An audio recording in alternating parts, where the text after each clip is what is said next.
Salut à tous et bienvenue dans cette nouvelle vidéo où aujourd'hui je vais vous parler principalement de mon setup. Et en ma qualité je sais pas si c'est une qualité, de batteur de rock, est-ce que un setup aussi minimaliste que le mien est pertinent? On va essayer de répondre à cette question. Alors attention, dans cette vidéo je vais pas dire qu'un setup minimaliste est mieux qu'un setup où il y a 18 tomes, 200 cymbales, 14 grosses caisses, parce que même moi personnellement j'aime énormément les kits très gros. Ça serait que de moi, franchement, c'est ce que j'aurais. Hein. Mais c'est pas le cas, mais c'est pas grave, surtout. Et je vais vous expliquer pourquoi. Alors, pour vous faire un bref rappel de mon setup, j'ai une Gretsch Catalina Club avec un kick de 22 par 14, une Kessler en 14 par 6,5, un tom rack en 12 par 8 et un tom basse en 16 par 16. Au niveau des cymbales, j'ai un charlet, une crash, une splash et une ride. Rien de plus. Tout vient de la série Rockbeat de chez Zultan. J'ai une seule pédale de grosse caisse et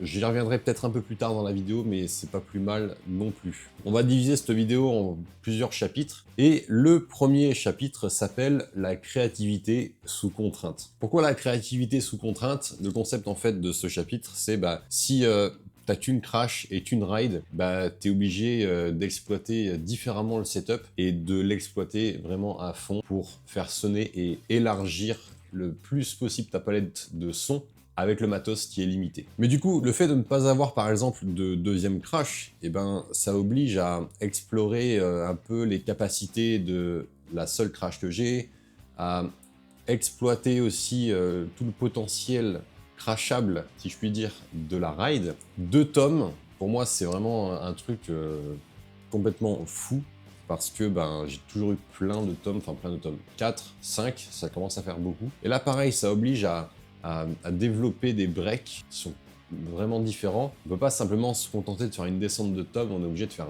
d'ajouter des éléments, d'en enlever certains, et de chercher comment faire sonner ça avec le peu qu'on a. En fait, le principe est simple. Quand tu n'as qu'un seul outil pour faire une tâche, tu deviens expert de cet outil. Cette volonté de simplicité, elle m'aide aussi personnellement. Parce que dans le groupe dans lequel je joue actuellement, Broken 2, on est 3. Donc j'ai besoin d'être vraiment focus sur un setup ultra simple qui va droit au but avec parfois des parties de batterie qui sont vraiment très classiques, très binaires, mais des fois avec des parties qui sont un peu plus complexes, où je me permets un peu plus de liberté. Même si je suis pas du tout un batteur technique, je joue des choses relativement simples mais percutantes. Le fait d'avoir peu de choses m'oblige à être beaucoup plus créatif pour compenser le manque d'éléments et du coup ça m'aide à me focus parce que je suis incapable de me concentrer très longtemps sur les choses que je fais et avoir un setup simple qui oblige à penser les coups, à penser les breaks, à penser tout ce qu'on joue,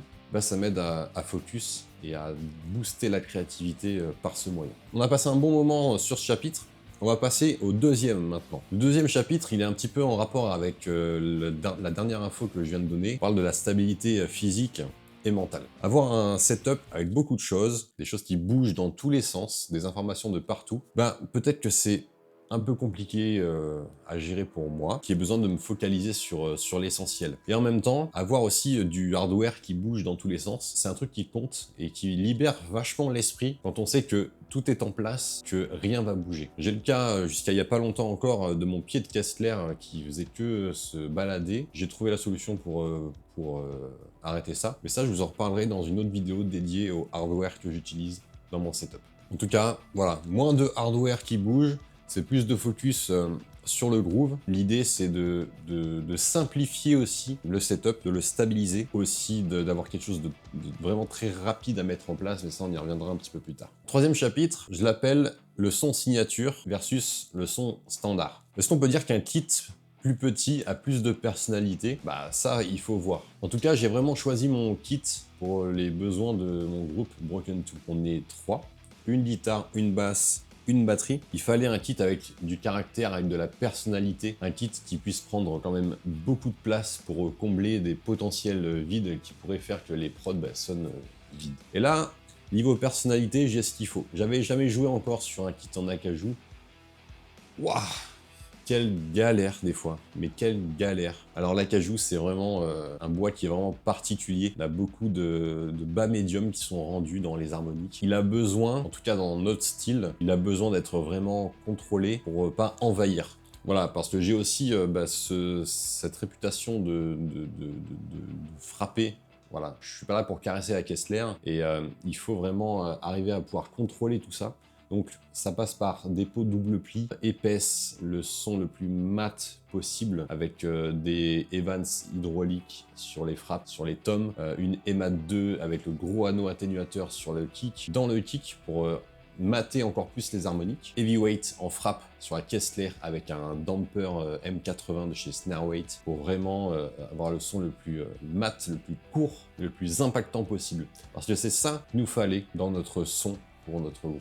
Un kit simple, ça permet à chaque élément de respirer, de s'exprimer. Ça laisse beaucoup d'espace et c'est aussi quelque chose qui rend le kit, je trouve, vachement polyvalent. On va aborder le dernier chapitre de cette vidéo, et pas des moindres, puisqu'on va parler de l'aspect pratique. L'aspect pratique, la réalité du terrain au final. Si je vous dis des mots comme montage, démontage, transport, finance, ça doit évoquer des choses normalement. Et oui, c'est logique, un setup tout simple, c'est beaucoup plus rapide à monter. J'en viens à mon pourquoi ce setup là est derrière moi. Tout simplement parce que la batterie, elle est dans mon salon et elle n'est pas tout le temps ici. Quand je m'en sers pas, elle est rangée dans un local, dans des housses. Quand j'ai besoin de jouer, quand j'ai le temps, quand j'ai l'occasion, je l'installe, je joue. Des fois, elle reste 2, 3 jours, 4 jours, des fois en place. Mais souvent, comme aujourd'hui, quand je tourne, elle va rester que l'après-midi. Donc j'ai besoin d'un setup simple et rapide à mettre en place, mais aussi à désinstaller. Là,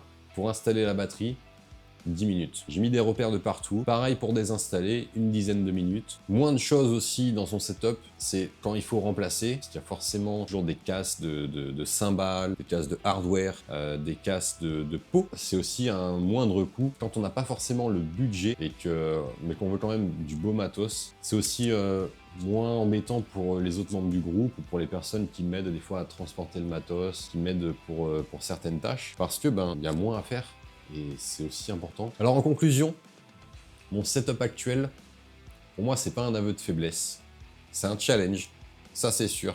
Mais il vaut mieux maîtriser peu d'éléments à 100% que d'avoir plein de trucs mais pas savoir quoi en faire. Merci à tous d'avoir regardé cette vidéo. Je vous dis à bientôt pour une prochaine.